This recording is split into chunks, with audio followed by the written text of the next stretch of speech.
This is unbelievable how laggy this server is now. I couldn't get in on mobile, I couldn't get in on my spare laptop. I can log in on my main computer here, but look how bad this is. Look at the pet trying to keep up. So I guess I can't really record anything in game right now, but luckily I have so many PK clips that I will probably never get around to using all of them, but let's show you guys some of the good ones.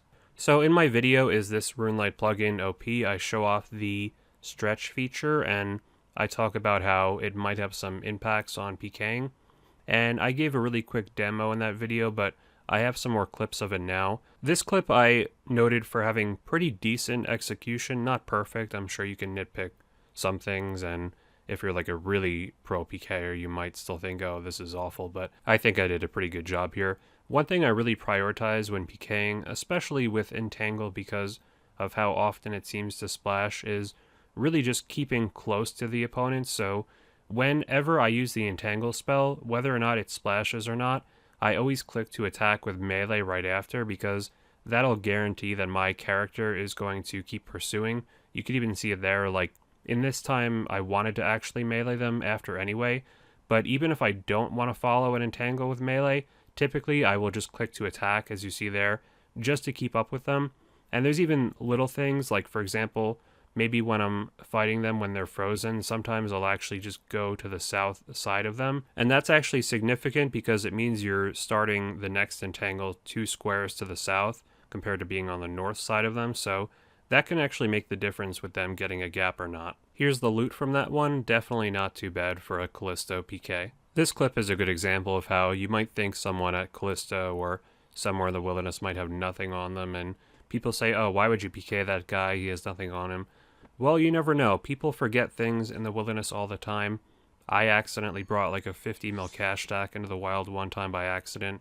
Thankfully, I realized it right away, but you just never know what someone might accidentally or deliberately bring into the wilderness, regardless of what they say.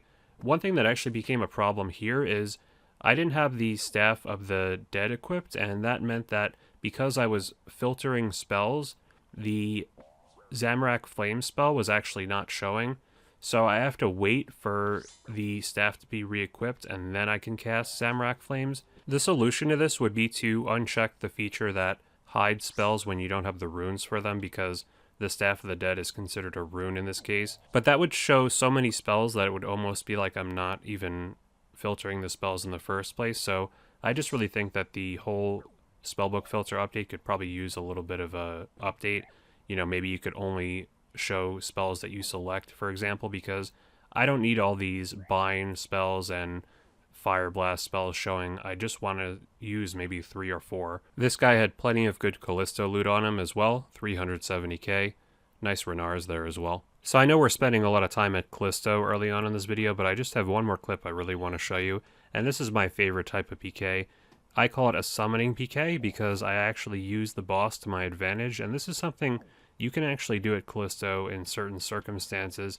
Look at how perfect I set this up. So Callisto is in the safe spot, but he can still attack anyone who's to the west of him, and I can actually sit under Callisto here and almost use Callisto as my summoning familiar, kind of like a Steel Titan back in the day.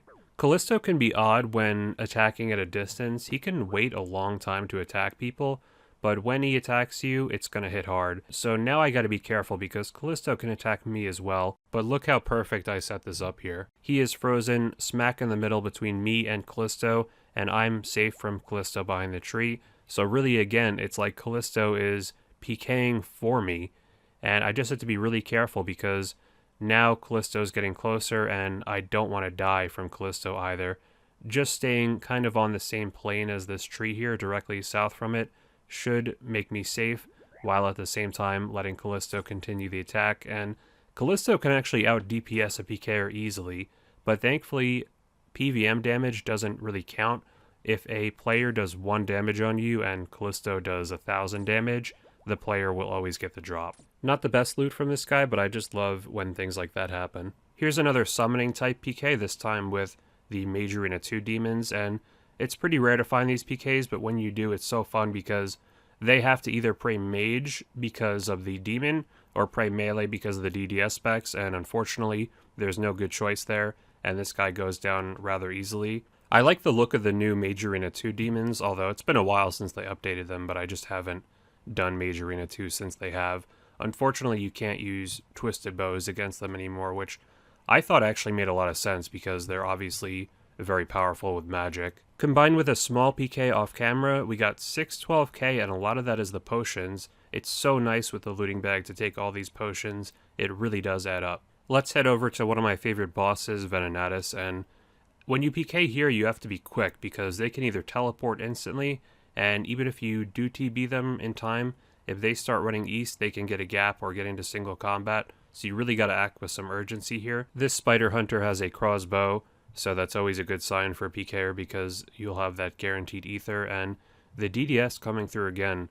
It's such a good weapon, especially on low defense, and it's kind of funny how we still call it a DDS even though it hasn't been called a Dragon Dagger Super Poison in over a decade. I bet a lot of people don't even know that's why it's called a DDS, even though it's the Dragon Dagger P++. 530k, I love it. 10 more of those, and I can almost afford a bond.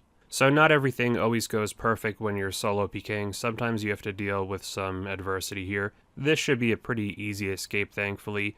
I'll just keep my HP high, and unless he gets a sick combo, I shouldn't die because it would have to be like this. Holy crap, 5128.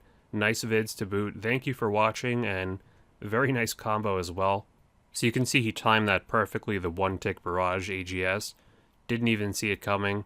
I really should have. I probably should have eaten another anglerfish before this, and that would have let me live, but oops. So whenever I make a guide for anything wilderness related, people always say that I'm only making it so I can PK at that place and there will be more people now. I know they're just kidding, but if I was doing that, then I wouldn't be showing escape routes and all that. But this guy clearly hadn't seen my guide, not only because this was recorded before it, but also he's fishing in a spot I didn't recommend, and he was extremely AFK. But just as dark crabs can be so profitable to fish, they can also be very profitable to PK. Just one stack of fish, and we got over 400k there. So it's always interesting when you encounter a streamer when PKing, and this is what happened here. Here's a guy called iRonMan. I think he streams under the name Ron Plays Games. I've never watched his stream before, so I don't really know too much about him, but apparently he is a streamer, and I found him doing Chaos Elemental here, and the thing about streamers is when they often do things in the wilderness, they can kind of call upon cavalry to support them, and because this is multi-combat, that's what you're going to see here. There's no way I can really PK him before the cavalry show up because there's just not enough time unless I KO him, and they're going to arrive sooner rather than later. So here they are, and at this point I'm pretty sure I'm going to die because if one of these people have the diary done with the wilderness obelisk, they can redirect them as I've done to other people in the past, and there's probably going to be no way I can escape here, especially because I'm down to bruise, and I should honestly be dead already with how many people are on me. But let's see if I can make a last-ditch effort here. So I've shown in the past that the obelisk can be manipulated by redirecting it to the same spot, and then the person who is getting PK'd will just be teleported to the same place over and over. And that's basically what's happening here.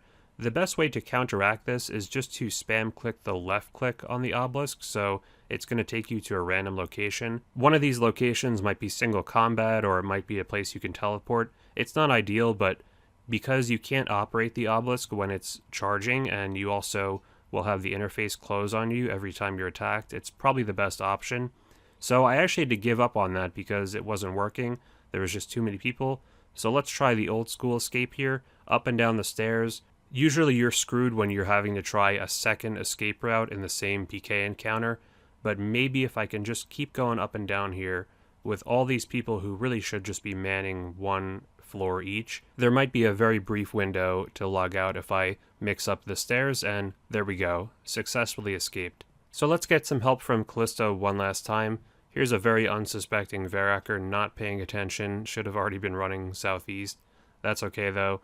Gonna freeze him here and keep my distance because Calllisto is dead right now, but there we go. I used the summoning pouch and he is back right next to Calllisto, and Calllisto is gonna help us out here. So even though he's praying, I'm not gonna run in with the DDS, just gonna keep my distance. Calllisto's not gonna worry about me at this distance, and there we go with the 40. He is dead, and this guy has a serious amount of loot on him, especially a duo Veracer. They usually have a lot unless they bank often, because duo Callisto is so good. It's way better than solo safe spotting in my opinion. But we had more trouble than we bargained for, and this guy somehow didn't run away during that whole altercation, and we are so far away that we have nothing to worry about, and there we go. A 2-for-1 PK, and this guy has some Snapdragon seeds as well, so these guys clearly were here a very long time. Now we just have to loot it without dying, and somehow he doesn't see me from this distance, which is pretty unbelievable. It's almost like he knows I'm recording. And the loot is just short of a mil. Callisto Pking is actually pretty good GP per hour if you can find people overall. Definitely smash that like button if you enjoyed and hit that sub button. We are so close to 20,000. It's so exciting. It's going to be such a great milestone for the channel. And slap on notifications as well, because the YouTube algorithm is always very inconsistent with my channel. Some months it's recommending my videos to all you guys like crazy, and other months it seems like my channel doesn't even exist, so definitely hit the bell icon and hit it to all notifications if you haven't already. That'll make it so you never miss a video every Tuesday when I upload. You can join my clan chat, AndrewAJT62. We'll definitely do some sort of boss mass or something when I hit 20,000 with all the subscribers and the clan chat members. And also the Discord members. You can join our Discord down below. You can follow me on Twitter at AndrewAJT. I'll follow you back if you play RS. And if you want to support the channel even further, you can check out my Patreon page in the end screen. I'm thinking of doing some more Patreon stuff, like maybe starting a little podcast or something. There's lots of stuff that I always want to talk about that I simply don't have time for in these videos, and I don't want to spam this channel with just like audio podcast uploads, so it might be a good thing to do for the Patreon. Let me know if you guys have any ideas for things to include for patrons. I'm always open to ideas. But of course, these weekly YouTube uploads aren't going anywhere.